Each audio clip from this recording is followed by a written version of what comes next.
Le Paris Saint-Germain est-il en train de bâtir une forteresse imprenable ou est-il en train de devenir, bien malgré lui, la proie favorite des grands prédateurs du football européen? Ce mercato estival de 2026 s'annonce comme une période charnière, peut-être la plus importante depuis le début de l'ère Luis Enrique. D'un côté, le Real Madrid, toujours insatiable, serait prêt à briser toutes les barrières financières pour s'offrir l'un des joyaux du projet parisien. De l'autre, des mouvements en interne se précisent, avec des joueurs cadres du vestiaire qui songent sérieusement à faire leurs valises pour retrouver l'Espagne. Pendant que ces tempêtes médiatiques s'abattent sur le club, la direction parisienne, sous l'impulsion de Luis Campos, travaille dans l'ombre pour dénicher le profil guerrier capable de changer l'équilibre physique de l'équipe. La question fondamentale qui anime tout le microcosme parisien est la suivante. Le PSG est-il assez solide pour résister aux assauts répétés des institutions historiques du vieux continent, ou sera-t-il forcé de sacrifier certains éléments clés pour financer une nouvelle ère de domination? Dans cette analyse, nous allons décortiquer le dossier bouillant de Kvichak Kvaratskhelia, l'hypothèse d'un départ de Kang In-lee et la piste, très sérieuse, d'un milieu de terrain qui pourrait radicalement modifier le visage tactique de Luis Enrique. Si vous voulez ne rien manquer de ces coulisses, des dernières rumeurs et des dossiers brûlants du club, c'est le moment idéal pour devenir acteur de notre communauté. Abonnez-vous à la chaîne et activez la cloche des notifications pour rejoindre la famille des supporters parisiens. 1. Kvichak Kvaratskhelia, la cible numéro 1 du Real Madrid. Le premier dossier est, sans aucun doute, le plus explosif. Le Real Madrid, par la voix de Florentino Pérez, surveille de très près la progression de Kvichak Kvaratskhelia.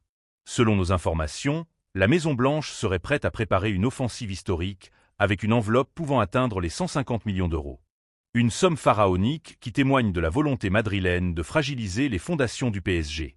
Ce qui rend ce dossier si particulier, c'est que la cible madrilène n'est plus Vitinha ou Joao Neves, mais bien le génie géorgien. Depuis son arrivée à Paris en janvier 2025, Kvaratskhelia a radicalement changé de dimension. Il n'est plus seulement un ailier spectaculaire, il est devenu l'arme absolue de Luis Enrique. Sur son côté gauche, il apporte cette percussion, cette vitesse, et surtout cette capacité unique à faire basculer un match fermé par un exploit individuel. Le PSG le considère comme le pilier stratégique, présent et futur, de son projet sous contrat jusqu'en 2028. Cependant, le Real Madrid ne se contente pas de chèques. Le club madrilène utilise le prestige, son aura mondiale et un levier émotionnel très fort. L'aveu passé du joueur, affirmant que porter le maillot blanc était un rêve d'enfant. Malgré cette pression, Paris affiche une position ferme et claire. Nasser Al-Khelaifi n'a aucune intention de céder. Le club n'est pas contraint par ses finances de vendre ses meilleurs atouts. Au contraire, il veut envoyer un signal fort à l'Europe. Le PSG est désormais un club qui garde ses stars et qui construit autour d'elles pour gagner, et non plus un club vendeur. Pour nous soutenir et suivre l'évolution de ce feuilleton quotidiennement, n'oubliez pas de vous abonner. C'est gratuit et ça nous aide énormément. 2. Le cas Kang In-lee, entre frustration et retour en Espagne. Parallèlement à la défense de ses actifs, le club doit gérer des situations sportives plus incertaines. Le cas de Kang In-lee semble évoluer vers un départ probable. Le milieu sud-coréen sort d'une saison frustrante, marquée par un manque de temps de jeu régulier dans les grands rendez-vous. Son statut de remplaçant lors de la finale de la Ligue des Champions a sans doute été le tournant psychologique qui pourrait le pousser vers un nouveau défi.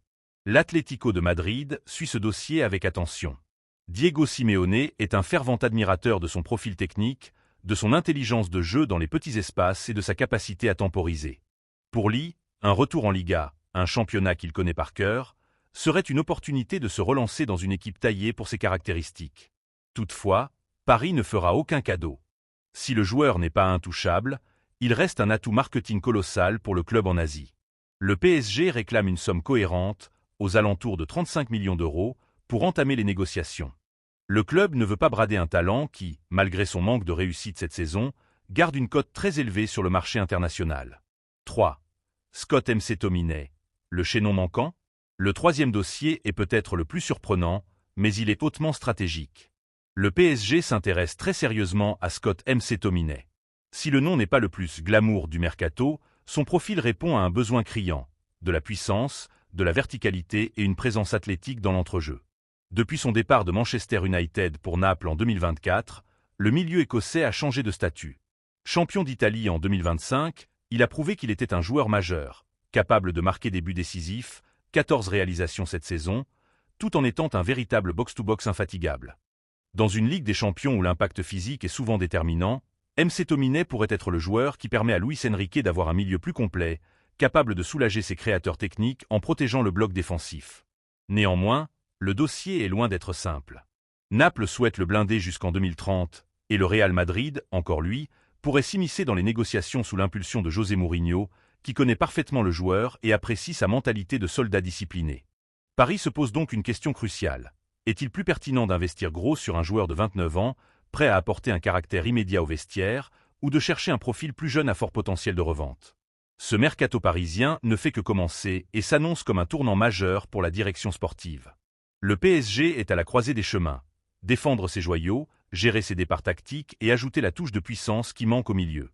Maintenant, c'est à vous de jouer. Dites-moi en commentaire. Astérisque Paris doit-il fermer définitivement la porte à toute offre pour Kvaratskhelia? Astérisque Kang-in Lee doit-il quitter Paris pour relancer sa carrière à l'Atlético? Astérisque Scott McTominay est-il le profil qu'il manque pour enfin dompter l'Europe, ou devrions-nous viser un autre joueur? N'oubliez pas, rejoignez la famille en vous abonnant à la chaîne, activez la cloche pour être les premiers informés, et partagez cette vidéo avec tous vos amis parisiens. On se retrouve très vite pour une nouvelle analyse mercato.